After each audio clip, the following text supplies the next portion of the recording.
목사님 나오셔서 교회다운 교회라는 제목으로 말씀 전하실 때 귀한 은혜 받으시기 바랍니다.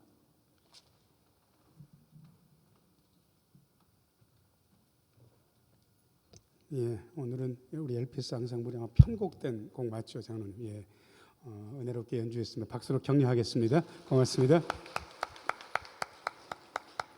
잠시 기도하고 하나님 말씀 듣습니다. 은혜로우신 주님, 이 시간 말씀하여 주옵소서. 주의 말씀 들을 때 주의 영이 우리의 심령 속에서 약동하는 시간 되게 하여 주옵소서. 예수님 이름으로 기도하옵나이다. 아멘. 오늘 2부 예배 나오신 모든 분들 하나님의 은혜 가득하기를 축원합니다. 잘 오셨습니다. 요즘 두 글자짜리의 말 때문에 제가 몹시 좀 괴롭습니다. 무겁습니다. 그 말은 답다라는 두 글자입니다. 목사 답다, 장로 답다, 권사 답다, 안수집사 답다. 우리 다 같이 예수 믿는 사람 답다.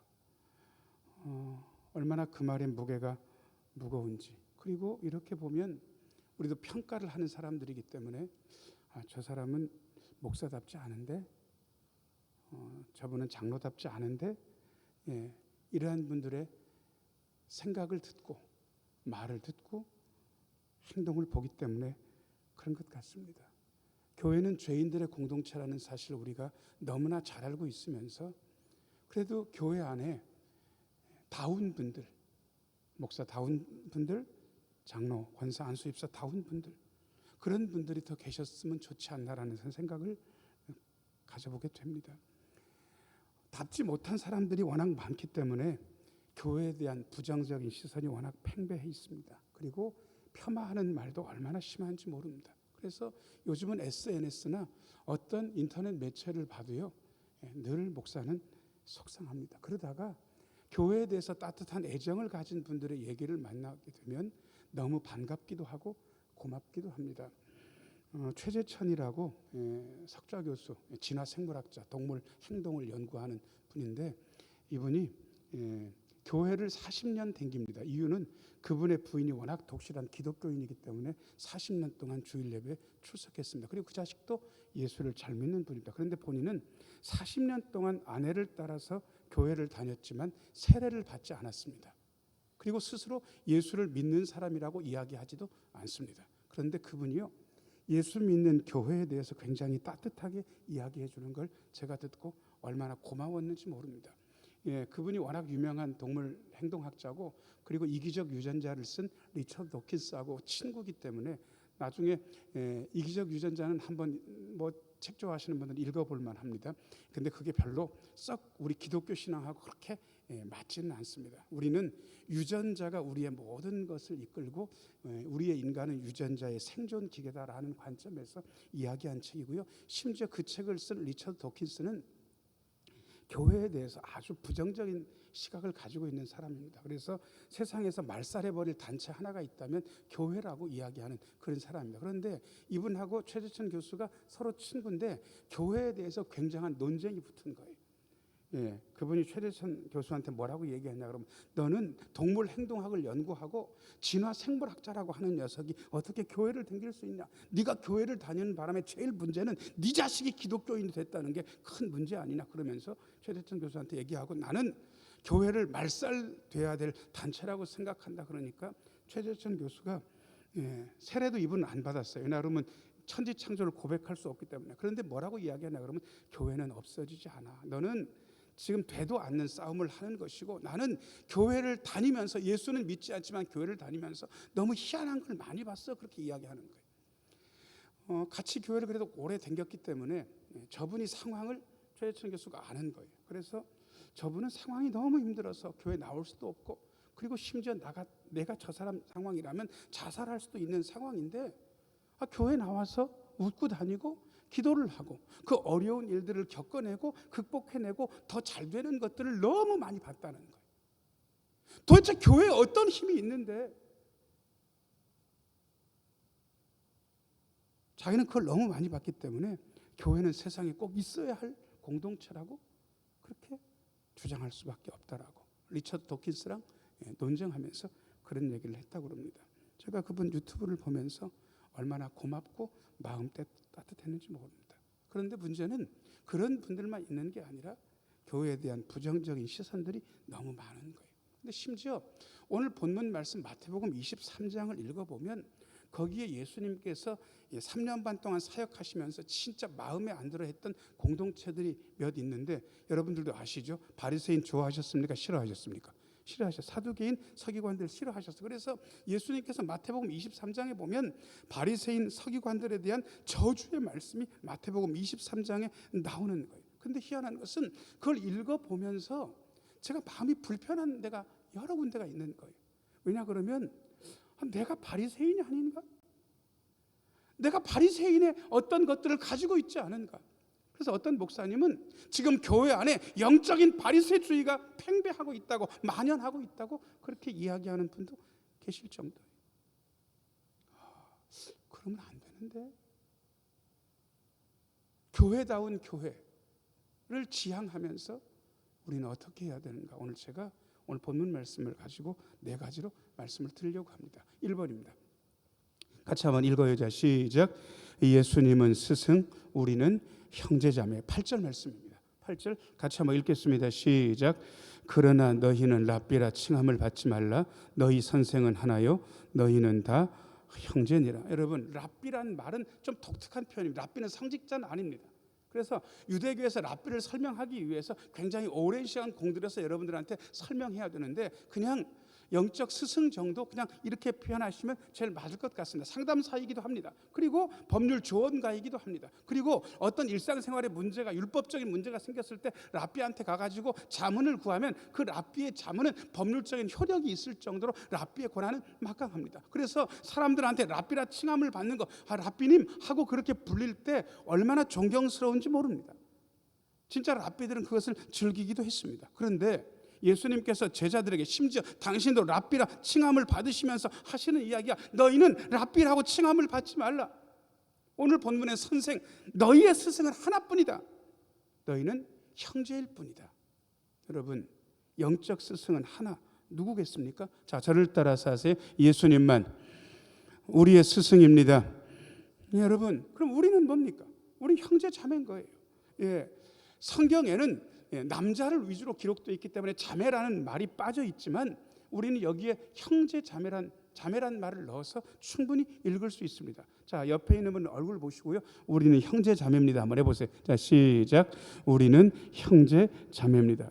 여러분, 사람을 스승, 랍비라고 하는 게 되지 않는 이유는 사람은 영적인 스승의 역할을 제대로 감당할 수 없기 때문에 그렇습니다. 어떤 스승도 한계가 있습니다. 어떤 스승도 죄인일 뿐입니다. 어떤 스승도 잘못과 편견이 있고 오해가 있고 착각이 있습니다. 심지어 어떤 분들은 목사에게 영적인 스승이 되기를 권하는 분들도 있습니다. 그런데 저는 단언코 말씀드립니다. 저는 영적인 스승이 아닙니다. 그렇게 될 자격도 없고 능력도 없고 그렇게 될 마음도 없습니다. 목사님 뭡니까? 저는 여러분들의 형제자매, 여러분들에게 공감하는 형제자매, 여러분들을 위해서 기도하고 여러분들이 가장 슬픈 일에 같이 동참하고 싶고 여러분들이 기쁜 일에 같이 기뻐할 수 있고 여러분들이 하늘나라 갈 때 도움을 줄 수 있는 영적인 동지로 저는 언제나 생각하고 있습니다. 저에게 영적인 스승을 기대한다면 그것은 잘못된 기대입니다. 저는 그렇게 되고 싶은 생각도 없고 될 수도 없습니다. 그런데 이 바리새인 서기관들은 자기가 스승임을 자처하면서 잘못된 일들을 많이 저질렀습니다. 2절도 띄워줄 수 있는지 모르겠습니다. 2절 같이 한번 읽어요. 자, 시작. 서기관들과 바리새인들이 모세의 자리에 앉았습니다. 여러분, 모세의 자리는 아주 특별합니다. 하나님께서 모세에게 율법을 수여하셨어요. 그리고 상당한 부분 모세가 율법을 해석했습니다. 그리고 가르치기도 했습니다. 그런데 서기관과 바리새인들은 율법의 본뜻을 오해하고 있었습니다. 자격도 없으며 능력도 없으며 제대로 알지 못하는 주제에 랍비라고 칭함을 받는 것은 좋아했습니다. 자격 없어. 그들은 모세의 자리에 앉을 수 없는 존재라고 예수님께서 말씀하셨습니다. 또 이 바리새인들은 어떻게도 했는가? 3절 4절 읽겠습니다. 3절 4절입니다. 3절 4절 같이 한번 읽어야죠. 시작. 그러므로 무엇이든지 그들이 말하는 바는 행하고 지키되 그들이 하는 행위는 본받지 말라. 그들은 말만 하고 행하지 아니하며. 4절입니다. 또 무거운 짐을 묶어 사람의 어깨에 지우되 자기는 이것을 한 손가락으로도 움직이려 하지 아니하며. 3절 좀 비춰줘 보세요. 여러분 이게 무슨 얘기입니까? 말은 하는데 행하지 않는다. 여러분 목사로서 제일 어려운 게 뭔지 아세요? 설교하는 게 쉽지는 않습니다. 여러분들한테 25분 30분 설교하기 위해서 제가 거기에 쓰는 시간은 어마어마합니다. 생각하고 또 생각하고 기도하고 고민합니다. 그런데 그것보다 더 어려운 것은 제가 설교 시간에 말했는데 너는 그렇게 사느냐, 이렇게 저에게 질문을 던지면 저는 늘 괴롭기가 한량없습니다. 제가 존경하는 이찬수 목사님이 설교하시면서 그런 얘기하는 걸 제가 본 적이 있습니다.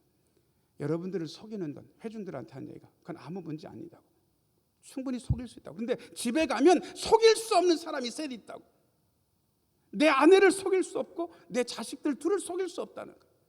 아버지는 그렇게 설교하면서 당신은 그렇게 설교하면서 왜 나한테는 그러냐, 이 질문에서 자기는 피해갈 수 없다는 거예요. 그분이 이렇게 이야기하더라고요. 하나님 앞에 갈 때 딱 소원이 한 가지래요. 하나님이 인정하시기 이전에 내 아내, 내 아들 둘이 나를 당신은 진짜 목사다운 목사라고 그렇게 인정해 줬으면 좋겠다. 이게 최고의 소원이라고.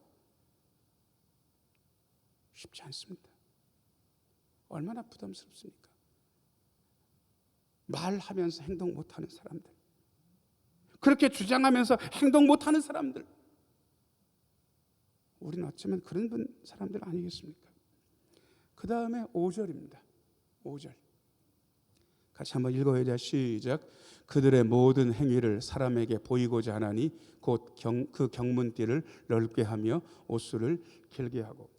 어떤 교회 목사님 한 분이, 아는 분인데 저한테 뭐라고 얘기하냐 그러면, 목사님 나 요즘 기도 시간이 줄었어. 그러니까 아 왜요? 그러니까 늘 기도 많이 하시잖아. 그게 아니라 내가 기도를 많이 한 게, 그러면서 자기 경험을 이야기하는 거예요. 예. 목사는 새벽 기도 때 누구보다 제일 늦게 나가야 된다고 생각을 하는데, 그 교회 권사님들이 너무 기도를 길게 하는 거예요. 자기는 일정도 있는데 그 권사님 다 이겨가지고 맨 끝까지 남아있으려고 그러니까 너무 힘든데, 어느 날 작심을 하고 내가 이기리라 생각을 하고 다 이겼는데 한 번을 못 이기겠더래. 그래가지고 결국은 이겨야 되겠다라고 생각을 하고 그 권사님이 나갈 때 거의 1시간 반, 2시간, 여러분 새벽 예배 끝나고 1시간 반, 2시간 기도하기가 어마어마하게 어려워요. 맨바닥에 앉으면 허리도 아파요. 그런데 결국 이긴 거예요. 그 이긴 날 얼마나 기분이 좋았는지 모른대요.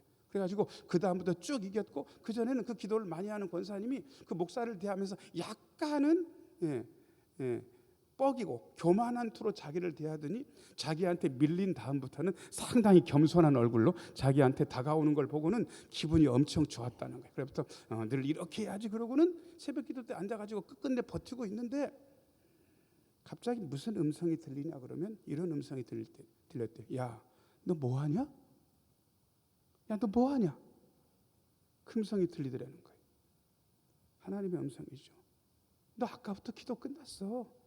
너 지금 계속 졸고 있잖아. 너 그냥 이기려고 앉아 있는 거잖아. 너 뭐하냐? 그 다음부터 전혀 그거 신경 안 쓰고 할 만큼 기도하고, 남들이 걸으러 갔다 그래도 상관없이 걸으면서도 기도하고 그랬다는 거예요. 여러분, 보이려고 하는 건 아니잖아요. 진짜로 절박해서 기도하면 길게 기도하는 게 무슨 문제입니까? 되지, 더 해야지. 그런데 보이려는 마음이 더 크다면 그것은 아닌 거죠. 그런데 바리새인들이 그렇게 했고, 영적인 바리새주의가 오늘 교회에도 있다는 거예요. 6절 7절 읽겠습니다. 6절 7절 같이 한번 읽겠습니다. 시작. 잔치의 윗자리와 회당의 높은 자리와 7절 시장에서 문안받는 것과 사람에게 랍비라 칭함을 받는 것을 좋아하느니라. 스승님, 랍비님, 이 소리 듣는 것을 즐겨하는 거예요. 심지어 자기들은 잘못을 저지르고 편견이 있고 오해가 있고 착각하면서 그것은 인정하지 않고 남한테 스승 소리 듣는 것을 즐기는 것. 영적인 바리새인. 예수님은 이렇게 말씀하십니다. 자, 저를 따라서 하세요. 예수님은 스승, 우리는 형제자매. 우리는 형제자매일 뿐입니다. 자, 그 다음에 2번입니다. 2번 같이 한번 읽어야 시작. 하나님은 아버지, 우리는 형제자매. 예, 9절 말씀 같이 한번 읽겠습니다. 시작. 땅에 있는 자를 아버지라 하지 말라. 너희의 아버지는 한 분이시니 곧 하늘에 계신 이시니라. 아멘. 저는 교회 안에서 이런 말들이 오가는 그 진정을 알고 있습니다. 저분이 제 영적인 아버지예요. 저분이 제 영적인 어머니나 마찬가지예요. 아니 그 말을 제가 오해하지 않습니다.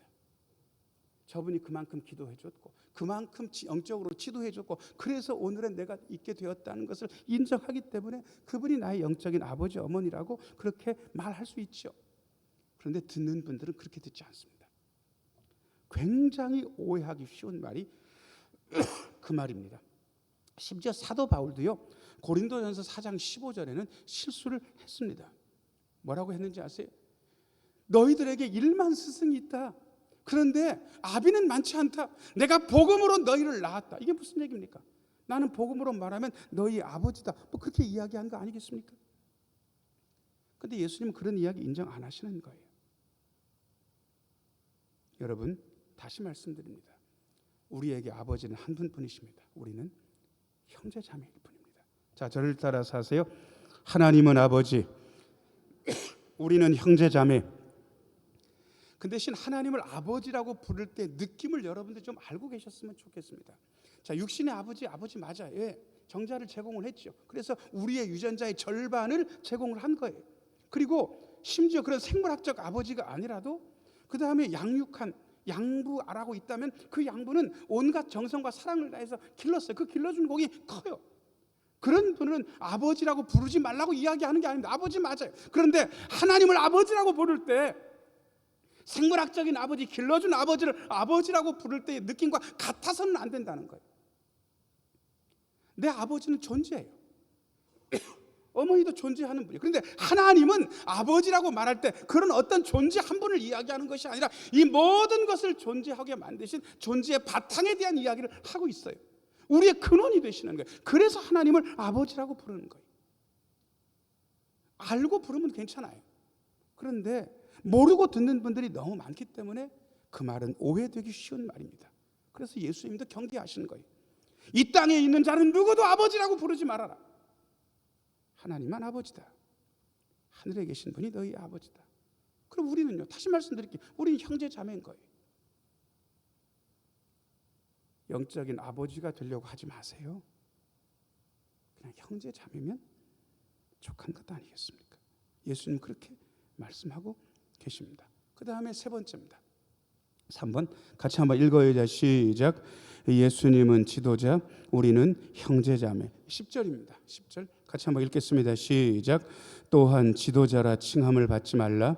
너희의 지도자는 한 분이시니 곧 그리스도시니라. 아멘. 여러분, 이 지도자란 말 어떤 번역에는 그냥 티처라고 되어 있습니다. 선생이라는 얘기인데 여러분, 여기서 말하는 지도자는 그렇게 번역한 수도 있지만 리더라고 번역하는 게 더 나을 것 같습니다. 여러분, 보스라는 말도 있고 리더라는 말도 있는데 그 차이를 좀 아시는지는 모르겠습니다. 보스도 어마어마한 분들이 많습니다. 자기 사람들이면 확실히 챙깁니다. 확실히 울타리 치고 확실하게 보상합니다. 그래서 심지어 그 전에 대통령이었던 어떤 분은 자기 그룹의 보스라고 그야말로 알려져 있었고 그 보스 노릇은 잘했습니다. 그래서 끝까지 나는 이분이 나의 보스이기 때문에 충성한다. 뭐 그러면서 끝까지 다른 분이 있는 것도 제가 알고 있습니다. 보스일 뿐입니다. 여러분, 여기서 말하는 지도자가 그런 보스입니까? 자기 사람 확실하게 챙기고 뒷감당해주는? 그건 아니지 않습니까? 리더, 이끄는 분. 그런데 예수님은 이렇게 이야기하십니다. 너희들은 지도자가 아니야. 지도자라고 칭함받는 거 좋아하지 마. 10절 한 번 더 읽겠습니다. 같이 한번 읽어야 돼. 시작. 또한 지도자라 칭함을 받지 말라. 너희의 지도자는 한 분이시니 곧 그리스도시니라. 아멘. 예수님만이 우리의 지도자. 예수님만이 우리 신흥교회 지도자. 저는 담임 목사이긴 하지만 지도자가 될 자질도 능력도 그런 의도도 없습니다. 될 수 없습니다. 저는 대신 저는 한 분 지도자만 따를 준비는 돼 있습니다. 여러분들도 그러시리라 생각됩니다. 자, 고개를 들고 고백 한번 하겠습니다. 예수님만이 저의 지도자이십니다. 예, 여러분 교회에서 상처받는다는 분들이 간혹 계세요. 제가 이해해요. 목사한테 상처받죠. 장로님, 안수 집사님, 권사님들한테 상처받아가지고 교회 안 나오는 분들도 계시겠죠. 그리고 또 어떤 때는요, 그것도 아닌데 그냥 상처받아가지고 안 나오는 분들도 간혹 계세요. 제가 어떤 때는 얘기를 들었어요. 목사님, 저는 그 인간이 교회에서 활개치고 다니는 것을 못 보겠습니다. 그분이 다 아는 것도 아닌데 그 인간이 활개치고 다니는 게 꼴보기 싫다는 거예요. 그래서 그 인간이 없어지기 전까지는 안 나오겠다는 거예요. 여러분, 누구를 보고 신앙생활 하냐는 이 말을 여러분들이 알고 있습니다. 우리는 사람 보지 않는다, 하나님 보고 신앙생활 한다, 거기에 아멘도 했으면서 여전히 사람이 크게 보이는 거예요. 그래서 저는 이제 여러분들이 저 때문에 상처받았다는 말을 인정하지 않으려고 그럽니다. 여러분, 다 죄인입니다. 다 오해하고 실수합니다. 뭐라고? 제가 뭐라고? 여러분들은 뭐라고?